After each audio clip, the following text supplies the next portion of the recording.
Captain Alex Carter pulled his cargo ship into the docking bay of New Geneva Station. The mining colony hung in space like a metal spider, its arms reaching out to grab ore from the nearby asteroid belt.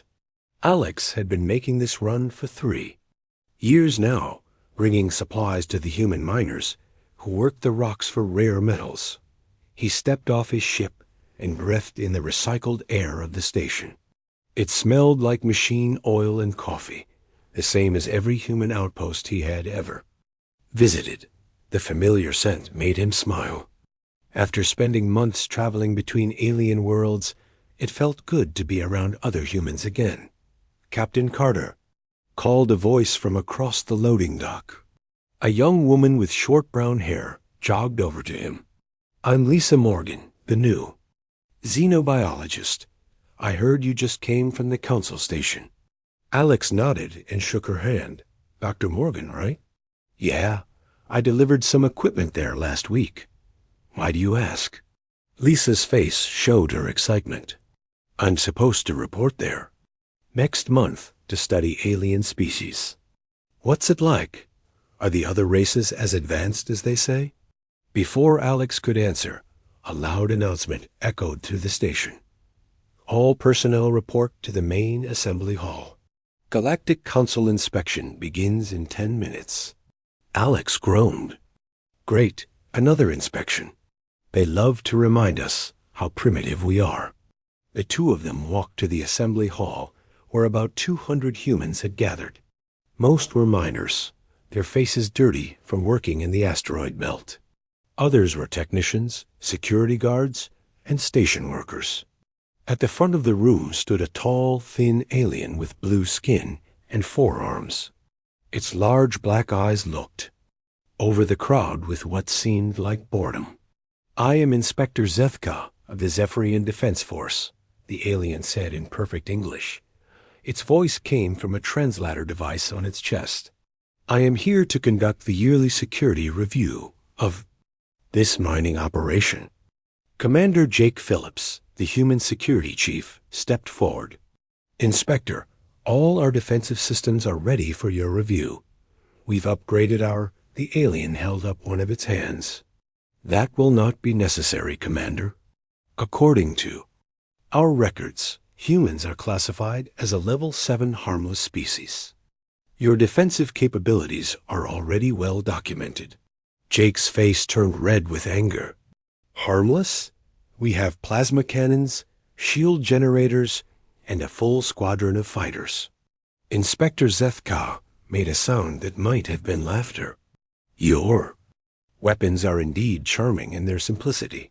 However, they pose no threat to any council species. Your plasma cannons are too weak to damage our ship hulls. Your fighters are too slow to catch our scouts. And your shields—" The alien paused, as if trying to think of a polite way to continue. "Your shields are adequate for protecting against space debris." The room fell silent. Alex could feel the anger radiating from the humans around him. They had worked hard to build these defenses, only to be told they were useless. "Furthermore," the inspector continued, "your species lacks the natural advantages that make other races valuable to the Council. You have no psychic abilities, no natural armor, and no advanced technology. Your emotional responses are unpredictable and often counterproductive. While these traits are not necessarily negative, they do not contribute to galactic security." Dr. Morgan raised her hand. "What about our adaptability? Humans can survive in more different environments than most species." "True," the alien admitted. "However, the Verdanians can survive in even more environments, and they also provide valuable agricultural resources. The Crystalline Collective can adapt their bodies to any environment within ours. Your adaptability, while noteworthy, is not unique." The inspection continued for another hour. The alien looked at their weapons, their defenses, and their technology. At every turn, it compared human capabilities to other species and found them lacking. When it was over, Inspector Zethka gave his final report. "New Geneva Station meets all safety requirements for a Level 7 facility. Your mining operation is efficient and your people are hardworking. However, I must recommend that defensive spending be reduced. The resources would be better used for improved mining equipment. After the alien left, the humans gathered in small groups, talking quietly among themselves. Alex found himself standing next to Jake, who was still fuming from the inspection. Harmless. Jake muttered, 50 years we've been part of the council, and they still see us as harmless pets. Maybe that's not such a bad thing, Alex suggested. Being underestimated has its advantages, Jake snorted. Tell that to the families of the miners who died in the Kepler raid last year.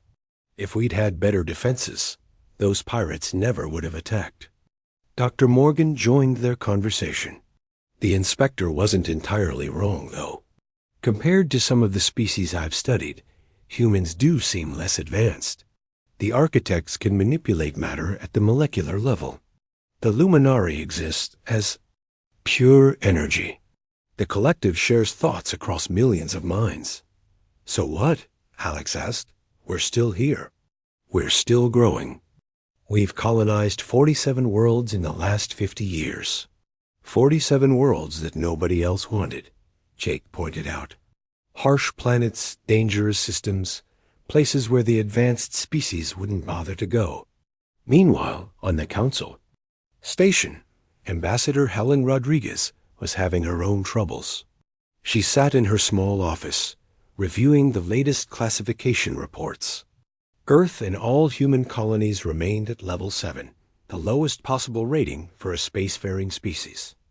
Assistant, a young man named Peter Burke, knocked on her door. Ambassador, the council session is about to begin. The quarterly threat assessment is on today's agenda. Helen sighed and stood up. Let me guess. Humanity isn't mentioned at all. Actually, we are mentioned, Peter said, handing her a data pad. We're listed as a potential source of entertainment for visiting dignitaries. Apparently, human music and sports are becoming popular with some of the younger alien species. Helen read the report and shook her head. Entertainment. That's what we've become. A curiosity for bored aliens. The council chamber was enormous, designed to accommodate species of all sizes and shapes.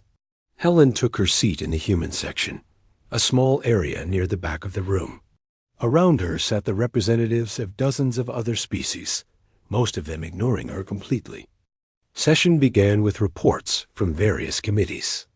Trade disputes between the Zephyrians and the Architects, territorial disagreements in the Outer Rim, research proposals for new technologies, standard business for the most powerful organization in the galaxy dot, then came the threat assessment. A floating sphere of light, one of the Luminari, addressed the chamber. Council members, we have received reports of unusual activity in the Outer Rim sectors. 3 systems have reported communication failures in the past month. A collective murmur ran through the chamber. Communication failures were rare in the age of quantum entanglement networks. However, the Luminari continued, our technical teams believe these are simple equipment malfunctions. The affected systems are all low-priority mining operations with outdated communication arrays. Repair ships have been dispatched. Helen raised her hand. What about the mining crews? Have there been any reports from the workers themselves? Several alien representatives turned to look at her, their expressions ranging from surprise to mild annoyance. The Luminary's light flickered, which Helen had learned meant confusion.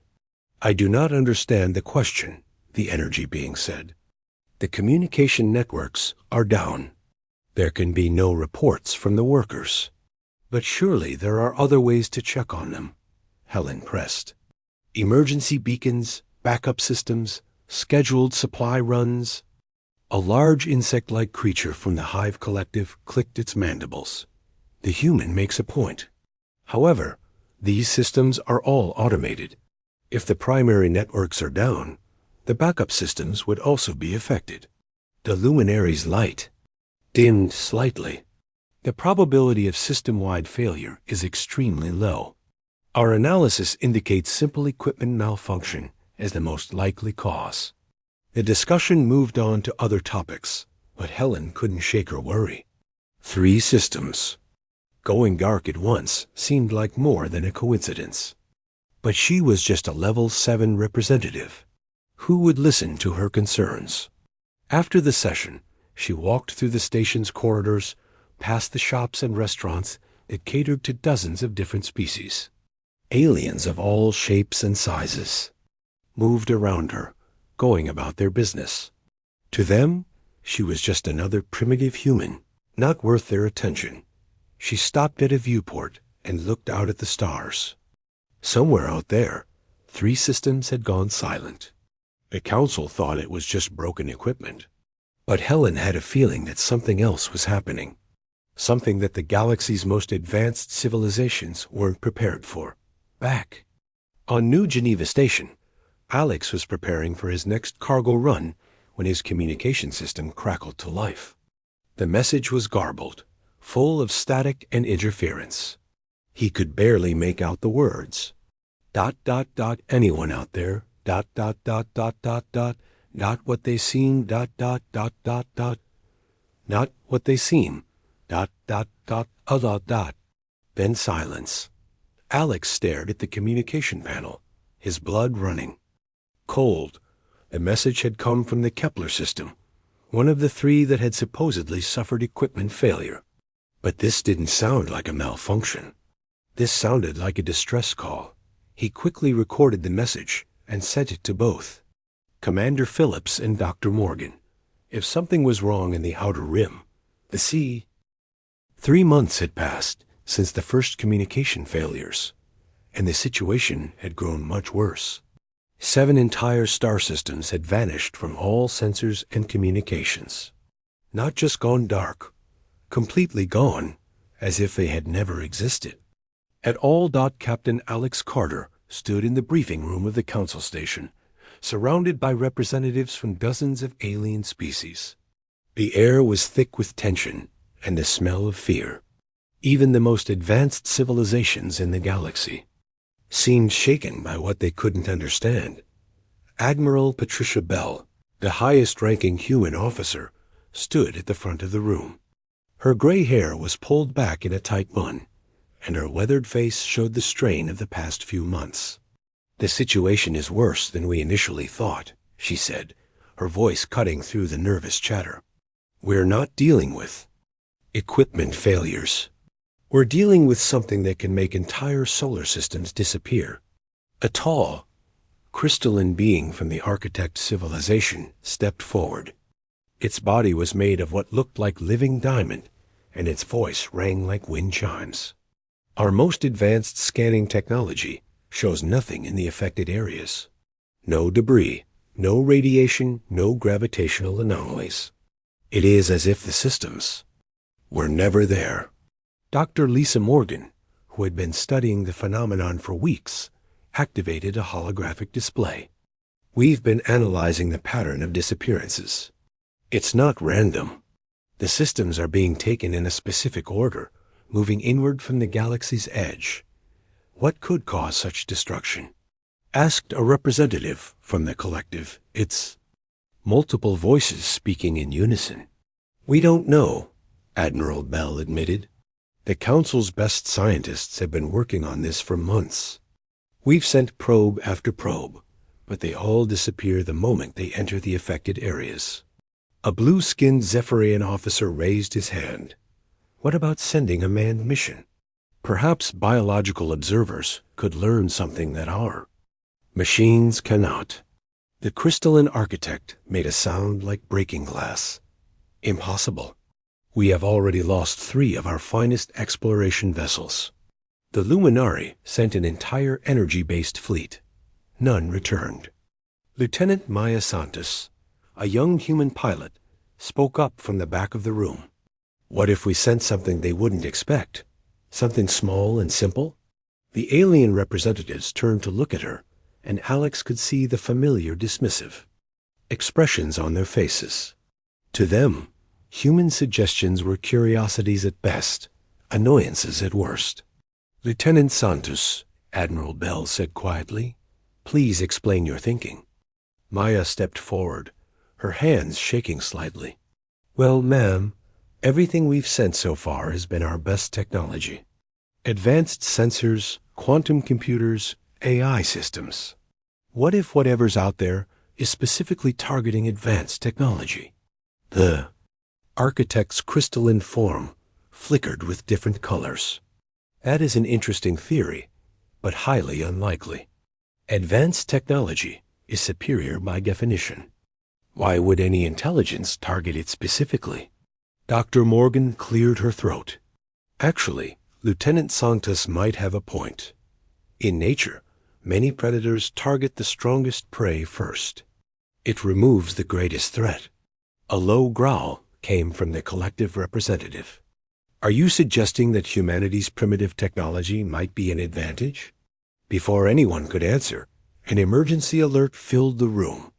The lights dimmed and a red warning flashed on all displays. A voice came over the communication system. "All personnel to emergency stations. We have lost contact with the Meridian system. Repeat, Meridian system has gone dark." The room erupted in chaos. Meridian was one of the Council's most important systems, home to billions of beings and the galaxy's largest manufacturing centers. If it was gone, the economic impact would be devastating. Admiral Bell raised her voice above the noise. "Everyone, remain calm. We need to organize a response immediately." The next few hours were a blur of activity. The Council's military forces prepared their largest fleet ever assembled. Ships from every major civilization gathered at the staging area, their crews desperate to understand what they were fighting. Alex found himself assigned to the mission, not because anyone thought humans could help, but because human ships were considered expendable. If they were going to lose vessels to whatever was destroying the systems, better to lose the cheap ones first. His ship, the Simple Simon, was nothing special. It was an old cargo hauler with basic engines, simple computers, and weapons that were outdated even by human standards. But it was his, and he knew every bolt and wire in its hull. Dr. Morgan joined him on the bridge, along with Commander Jake Phillips and Engineer Bobby Kim. The four of them made up the entire human contribution to the mission. "This is insane," Jake muttered as they watched the fleet assemble. "We're flying into the unknown with technology that's centuries behind everyone else." "Maybe that's exactly what we need," Bobby said, running his hands over the mechanical controls. "Look at this stuff. No AI, no quantum processors, no psychic interfaces. Just good old-fashioned buttons and switches." The fleet jumped to hyperspace, heading for the last known position of the Meridian system.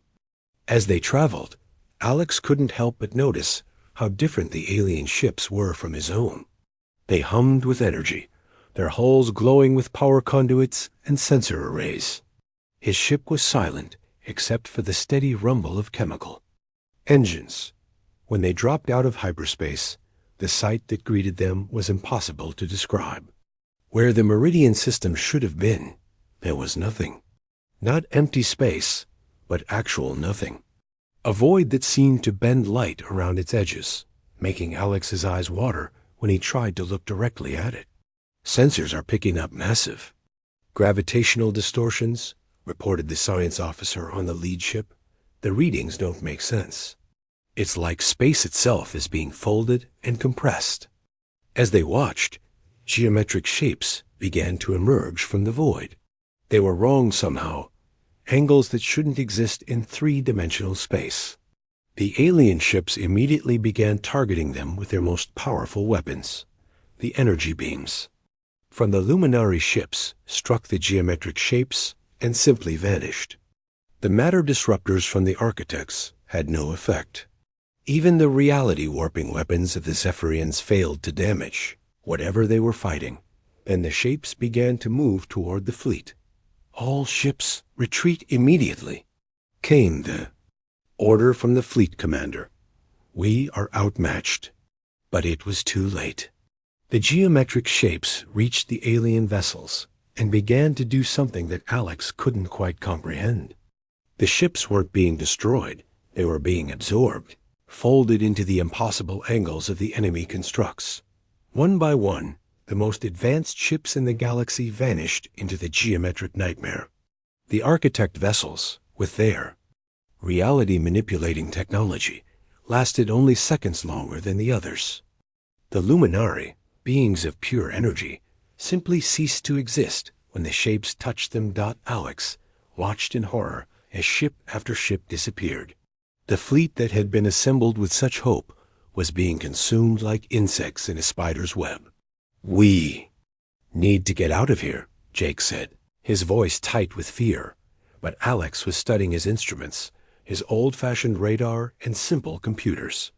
"Wait," he said slowly. "Look at this." On his primitive scanner, he could see something that the advanced sensors had missed.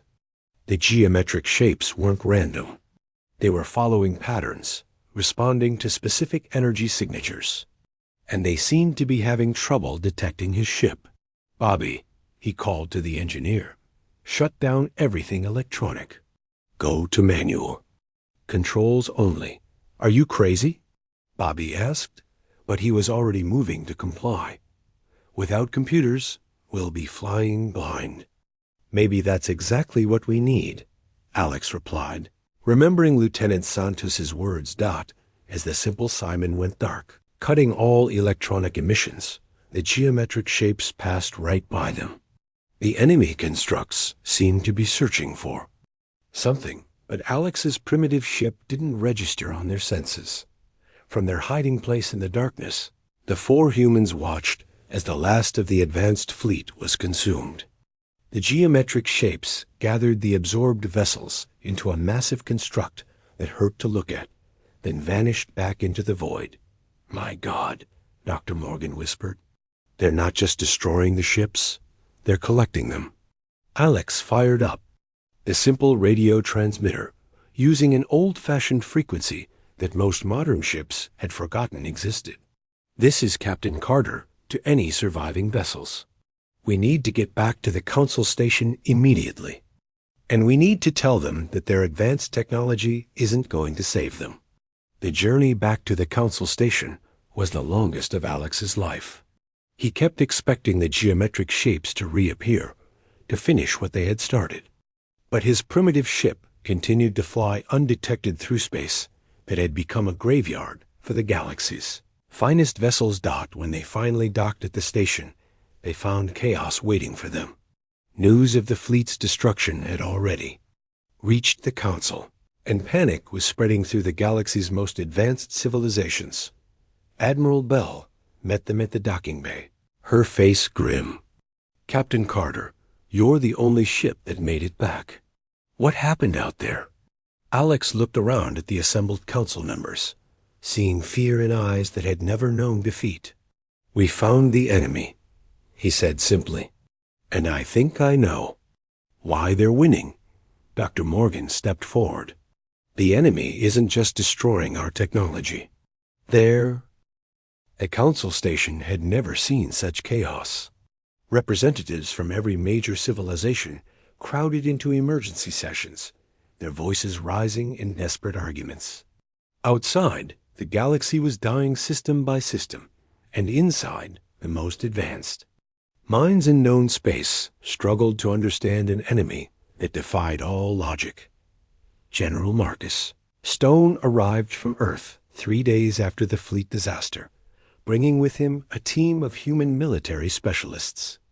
Unlike the sleek, energy-based transport ships used by other species, his vessel was a bulky, mechanical thing that looked like it belonged in a museum. The alien dock workers stared at it with a mixture of curiosity and disdain. "General Stone." Admiral Bell greeted him as he stepped off the transport. "Thank you for coming so quickly." Marcus was a big man with gray hair and scars on his hands from decades of military service. He looked around the station with the practiced eye of a soldier, taking in the defensive positions and emergency procedures. Admiral, what's the current situation? 17 systems have disappeared in the past week, she replied grimly. The rate of consumption is accelerating. At this pace, we have maybe 3 months before the enemy reaches the core worlds. They walked through corridors filled with panicking civilians and exhausted military personnel. The station's usual calm efficiency had been replaced by barely controlled chaos. Alien species that had coexisted peacefully for centuries were now arguing over evacuation priorities and resource allocation. In the human section, Marcus found Captain Alex Carter talking with Dr. Lisa Morgan and a woman he didn't recognize. She was tall and thin, with short blonde hair and intense blue eyes that seemed to see everything at once. General Stone, Alex said, standing to shake his hand. This is Dr. Claire Bennett from the Theoretical Physics Institute on Earth. She's been studying the enemy's behavior patterns. Dr. Bennett activated a holographic display showing the galaxy with red marks indicating the disappeared systems. General, we've been analyzing the consumption patterns, and there's definitely a method to it. The enemy isn't just randomly destroying systems. They're being selective. What kind of selection? Marcus asked, studying the display. Energy output, Dr. Morgan answered. Every system that's been taken had high energy signatures. Advanced civilizations, powerful technology, large populations with psychic abilities. The enemy seems drawn to these signatures like moths to a flame. Dr. Bennett nodded. It's more than that, though. We think the enemy comes from somewhere else entirely. A dimension or realm where high-energy physics work differently. They're not trying to destroy our technology so much as they're trying to understand it. By eating it? Marcus asked dryly. By absorbing it, Dr. Bennett corrected. Captain Carter's report mentions that the ships weren't destroyed. They were folded into the enemy constructs. It's like they're collecting samples. Technical Sergeant Ron Davis, the team's communications expert, looked up from his equipment. Sir, I've been monitoring Council communications. The architects are preparing to abandon their core worlds. The Luminari are talking about dispersing their energy patterns across the galaxy. Everyone's running scared. Marcus walked to the viewport and looked out at the stars. Somewhere out there, an enemy that couldn't be understood was consuming everything the galaxy had built over millions of years. And the only species that seemed to have any chance against it, it was the one everyone considered harmless. What about our reconnaissance missions? He asked. Captain Sam Torres, a pilot who had just returned from a scouting run, stepped forward. Sir, we've been using the old ships like Captain Carter suggested. Chemical engines, mechanical controls, minimal. Electronics. We've been able to get close to the affected areas without being detected. And what did you find? Sam's face was pale. The enemy isn't just consuming matter and energy, sir. They're consuming space itself. Where those systems used to be, there's literally nothing. Not vacuum, not dark matter, just absence. Dr. Bennett pulled up another display.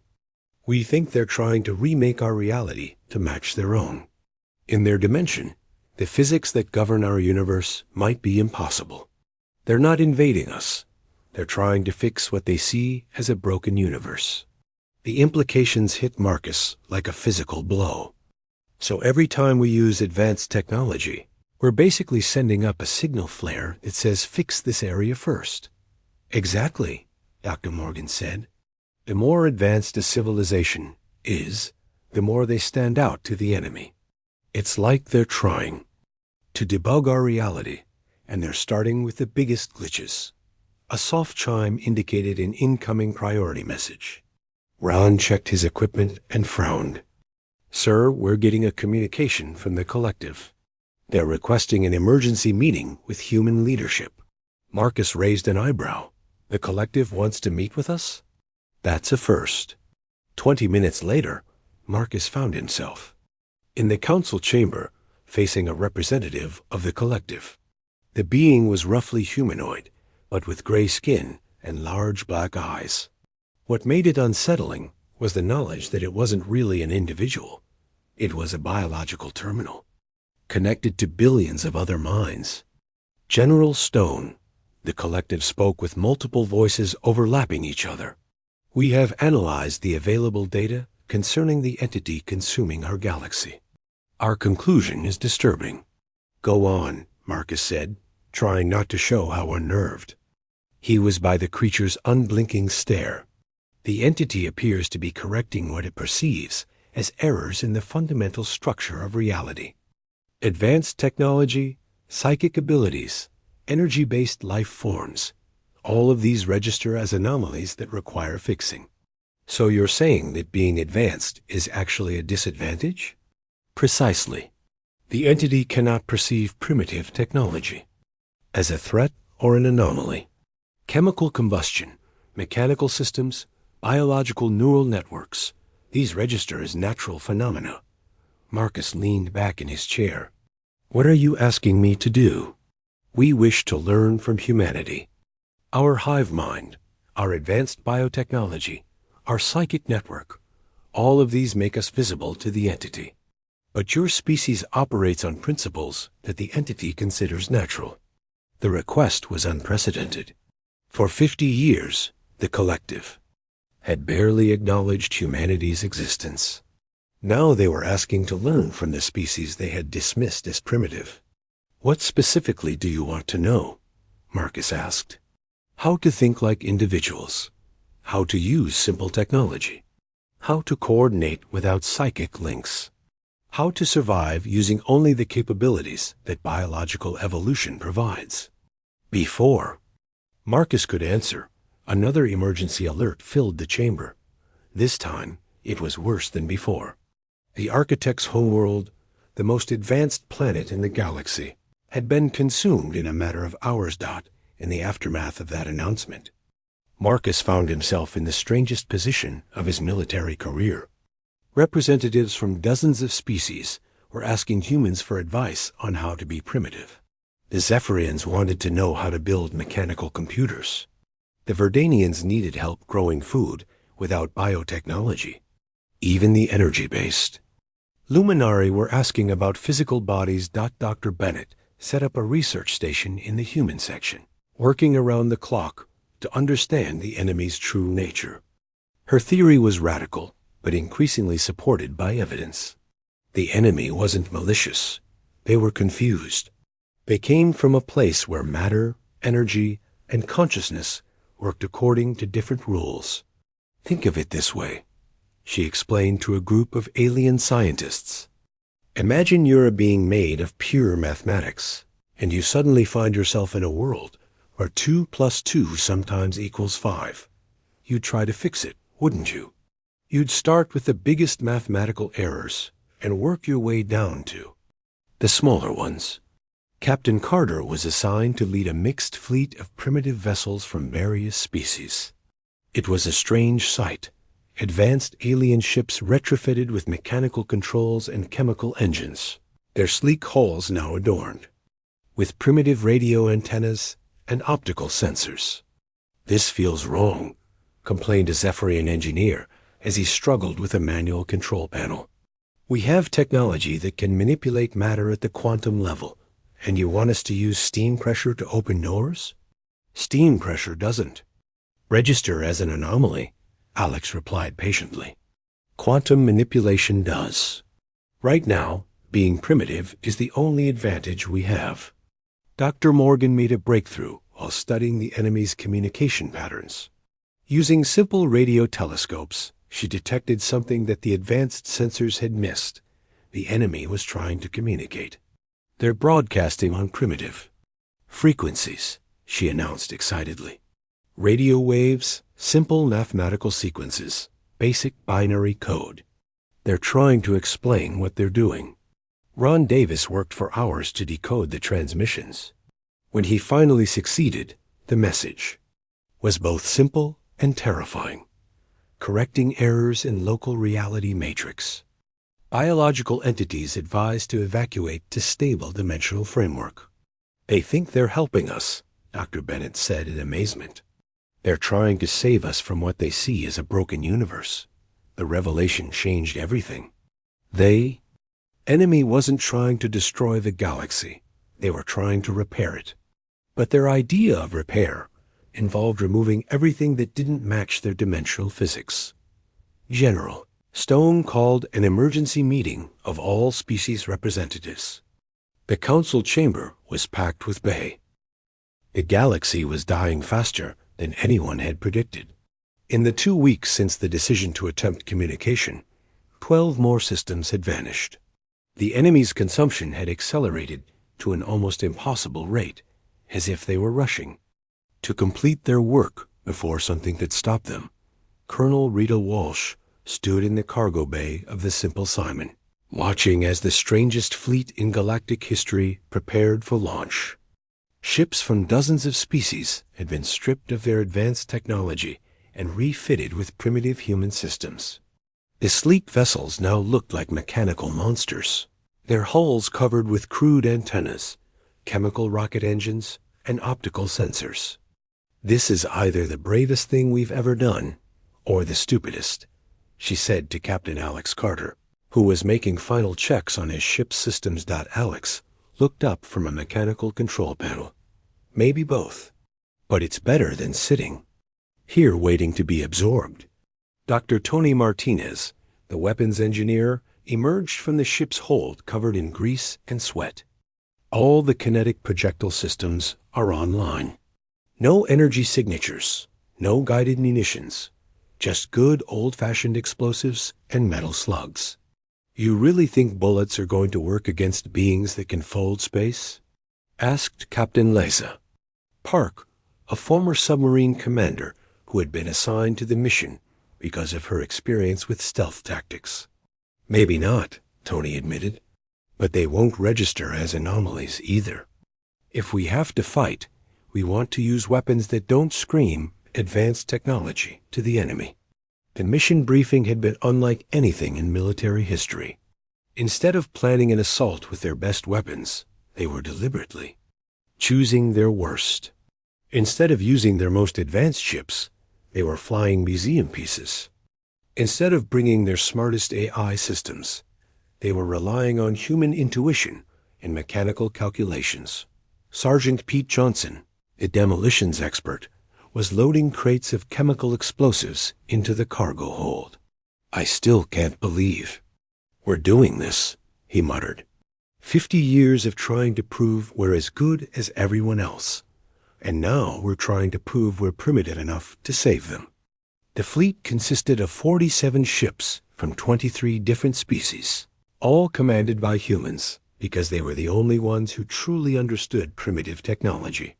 The alien crews struggled with manual controls and mechanical systems.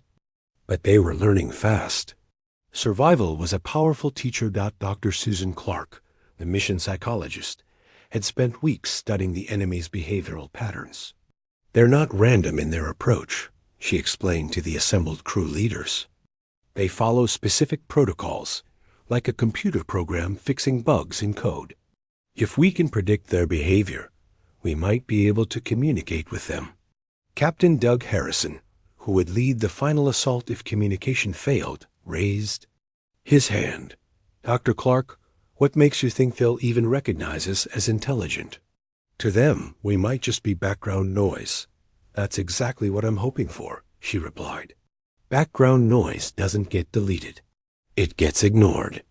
And if we're ignored long enough, we might be able to get their attention in a way that doesn't trigger their correction protocols." The departure from Council Station was a somber affair.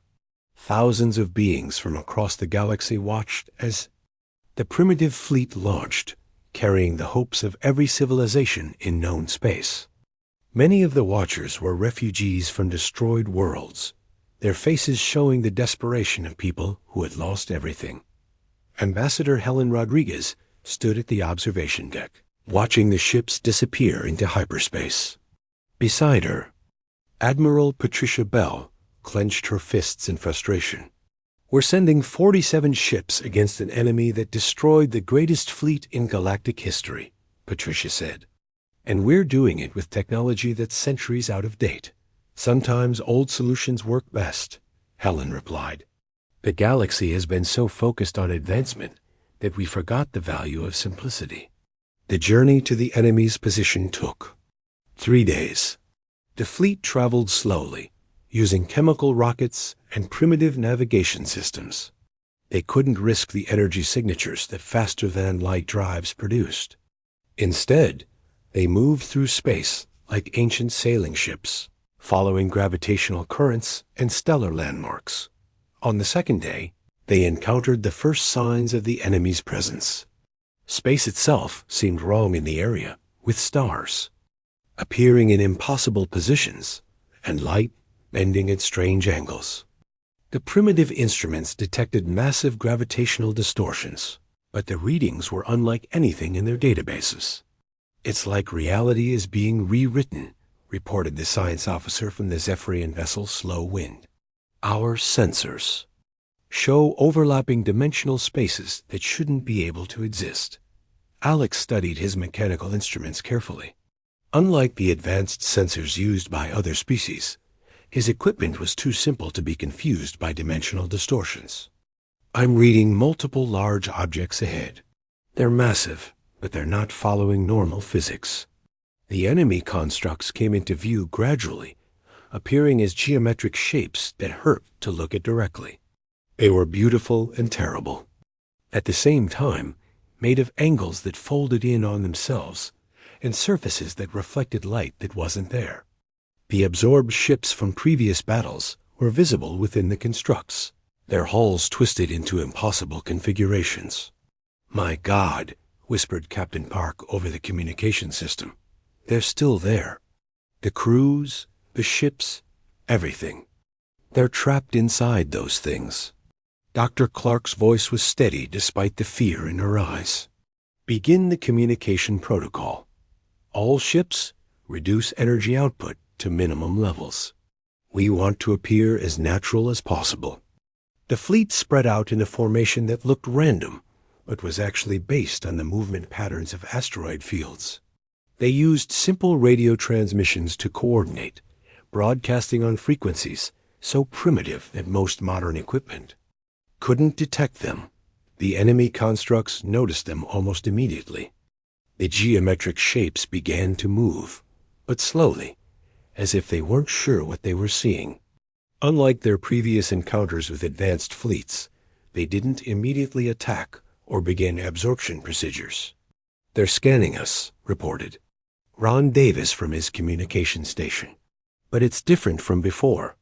They're not getting strong readings from our ships. Dr. Clark activated the communication array she had designed specifically for this mission.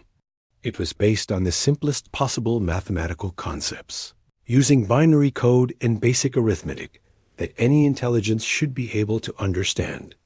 This is the communication vessel Simple Simon. She broadcast on multiple primitive frequencies. We are biological entities from this dimensional framework. We wish to communicate with your collective intelligence. For several minutes, nothing happened. The enemy constructs continued their slow approach, but they didn't begin their usual absorption process. Then suddenly, the radio crackled with a response. Biological entities detected. Energy signatures minimal. Classification, natural phenomena. Communication attempt recognized. The voice was strange, as if multiple beings were speaking at once, their words overlapping and echoing. But it was intelligible, and it was responding to their message. We are representatives of the biological species in this dimensional framework. Dr. Clark continued. We wish to understand your actions. Why are you modifying our reality? Local dimensional matrix contains multiple errors. Advanced energy patterns create instability. Correction protocols require elimination of anomalous phenomena. Alex felt a chill run down his spine. The enemy wasn't trying to hurt them. They were trying to help. They saw the galaxy's advanced technology as a problem that needed to be fixed. The energy patterns you consider errors are created by living beings. Dr. Clark explained. They are not anomalies. They are natural expressions of biological and technological evolution. There was a long pause before the enemy responded. Biological evolution observed. Natural phenomena accepted. Advanced technological matrices remain. Problematic. Correction continues. Wait, Dr. Clark said urgently. The advanced technology is also a product of biological evolution. It is created by the same natural processes that create simple biological entities. Clarification required. Advanced technological matrices exceed natural parameters.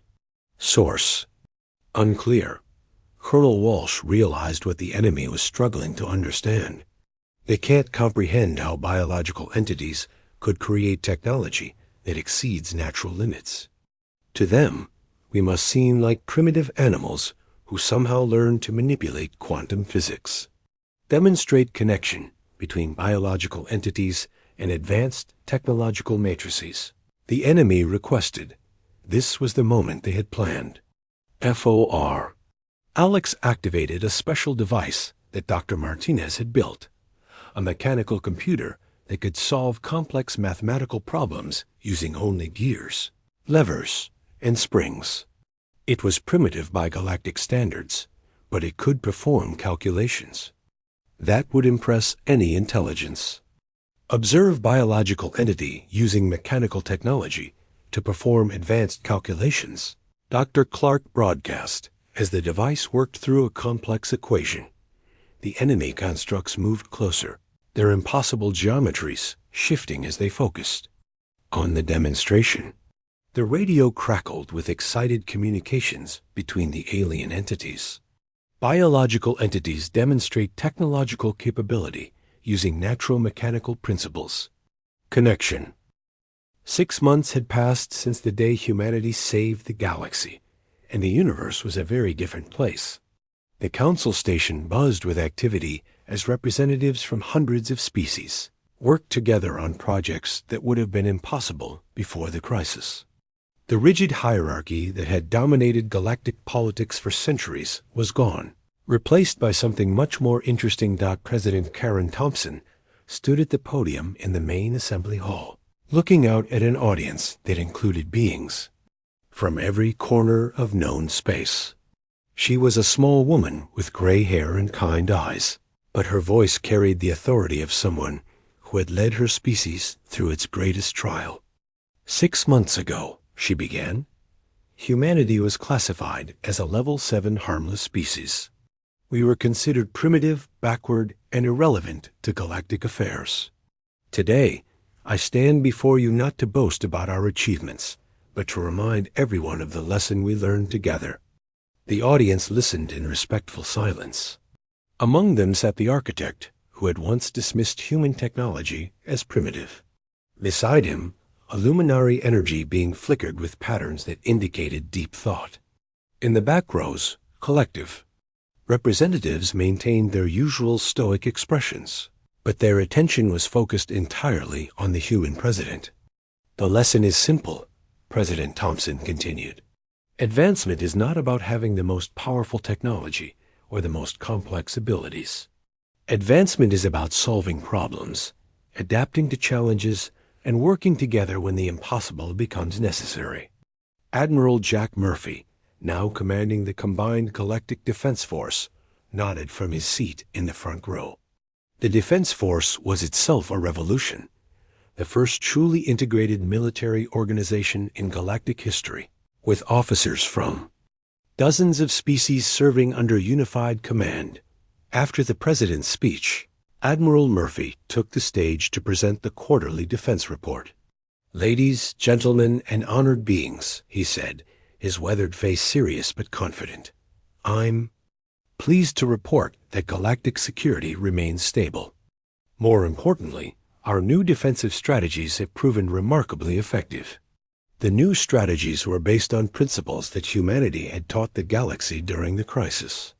Instead of relying solely on advanced technology, the defense force employed a mixture of simple and complex systems. Ships carried both quantum computers and mechanical backups. Communication networks used both psychic links and primitive radio frequencies. The key, Admiral Murphy explained, is redundancy and adaptability. If one system fails, we have alternatives. If an enemy adapts to our advanced technology, we can fall back on simpler methods. The goal is never to be caught unprepared again. Dr.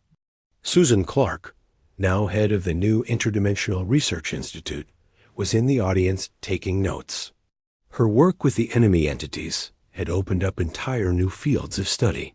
Scientists from across the galaxy were learning about dimensional physics, reality matrices, and the nature of existence itself. Dr. Clark called out a Zephyrian scientist during the question period. Had there been any further contacts with the entities? Susan stood and activated a holographic display. We maintain regular communication with what we now call the Correction Collective. They've been incredibly helpful in expanding our understanding of multidimensional physics. In fact, they've warned us about 3 potential dimensional instabilities that we were able to correct before they became dangerous. The irony wasn't lost on anyone. The beings who had nearly destroyed the galaxy were now helping to protect it. They had become humanity's first interdimensional allies, working together to ensure that both realities remained stable. Captain Alex Carter was no longer making simple cargo runs. His ship, the Simple Simon, had been upgraded and modified to serve as a diplomatic vessel for interdimensional contact. He spent his time traveling to dimensional intersection points, maintaining the communication networks that kept the galaxy safe from future misunderstandings. On this particular day, he was docked at New Geneva Station, the same mining colony where he had witnessed humanity's dismissal by the Galactic Council Inspector 6 months earlier. The station had grown significantly, becoming a major hub for interdimensional research and primitive technology development. Captain Carter called a familiar voice as he walked through the station corridors. He turned to see Dr. Lisa Morgan approaching, but she looked very different from the nervous xenobiologist he had met months ago. Now she carried herself with the confidence of someone who had helped save civilization. Dr. Morgan, he smiled, shaking her hand. "How's the research going?" "Better than we ever imagined," she replied excitedly. "We're learning so much from the Correction Collective about how different dimensions interact. Did you know that there are at least 17 different types of reality matrices? Our universe is actually one of the more stable ones." They walked together toward the research section of the station, passing laboratories where human and alien. Scientists worked side by side. The sight still amazed Alex, species that had barely acknowledged each other's existence were now collaborating on projects that pushed the boundaries of knowledge. "There's something else," Lisa said, lowering her voice. "We think we've found evidence of other interdimensional civilizations. The Correction Collective isn't the only one out there. There's an entire community of dimensional entities, and they're all aware of us now." Alex felt a familiar chill. "Are they friendly?" "So far, yes. It seems that our solution to the dimensional crisis has earned us a reputation as problem solvers. Several entities have asked if we'd be willing to help with their own dimensional issues." The implications were staggering. Humanity had gone from being the galaxy's least important species to being interdimensional diplomats in the span of 6 months. It was almost too much to believe. They reached the research lab where Dr. Claire Bennett was working on a new project. The theoretical physicist had become one of the galaxy's leading experts on dimensional mechanics, her primitive approach to complex problems proving surprisingly effective. "Alex, Lisa," she greeted them without looking up from her equipment. "Perfect timing. I'm about to test the new communication array." The device looked like something from humanity's early space age, all mechanical dials, primitive circuits, and simple antennas. But Alex knew that its apparent simplicity was deceptive. The array could communicate across dimensional barriers, using principles that the galaxy's most advanced civilizations we're still struggling to understand. The Correction Collective wants to introduce us to another entity, Claire explained as she made final adjustments to the machine. They call themselves the Pattern Weavers. Apparently, they maintain stability across multiple dimensional matrices by weaving reality threads together. She activated the device, and the air in the lab began to shimmer. Slowly, a voice emerged. From the simple speakers, not the overlapping chorus of the Correction Collective, but something that sounded like music made into speech. "Greetings, biological entities of local dimensional matrix," the voice sang. "We are the Pattern Weavers. We have heard of your success in resolving dimensional conflicts through primitive communication protocols." Dr. Bennett stepped forward. "Greetings, Pattern Weavers. We are honored by your contact. How may we assist you? We maintain harmony between 17 dimensional matrices. Recently, disturbances have appeared that our advanced techniques cannot resolve. The Correction Collective suggests that primitive approaches might be more effective." Alex couldn't help but smile. Once again, humanity's supposed primitiveness was being seen as an advantage. The galaxy had learned to value simple solutions, but apparently the lesson extended beyond their own dimension. The conversation with the Pattern Weavers lasted for several hours. They described problems that sounded impossibly complex, reality storms that crossed dimensional boundaries, temporal loops that threatened to unravel causality, and conflicts between entities that existed in different types of space-time. But as Dr. Bennett listened and asked questions, Alex could see her mind working on the problems. She was approaching each issue the same way humans had always approached difficult situations, by breaking them down into simple components and looking for practical solutions. "I think we can help," she finally said. "But we'll need to send a team to observe the problems directly. And we'll need to use the same approach that worked with the Correction Collective: primitive technology and simple communication." After the Pattern Weavers signed off, promising to prepare for humanity's arrival, the three friends sat in the lab discussing what had just happened. "6 months ago, I was delivering cargo to mining stations," Alex said. "Now I'm apparently going to travel to other dimensions to solve problems that advanced interdimensional entities can't handle." "The universe has a sense of humor," Lisa agreed. "The species that everyone thought was harmless is now the go-to civilization for impossible problems." Dr. Bennett powered down the communication array and turned to face them. "You know what? The real irony is, we're not actually primitive. We never were. We just approach problems differently than other species." "What do you mean?" Alex asked. "Advanced civilizations tend to look for complex solutions to complex problems. They assume that if something is difficult, the solution must be equal.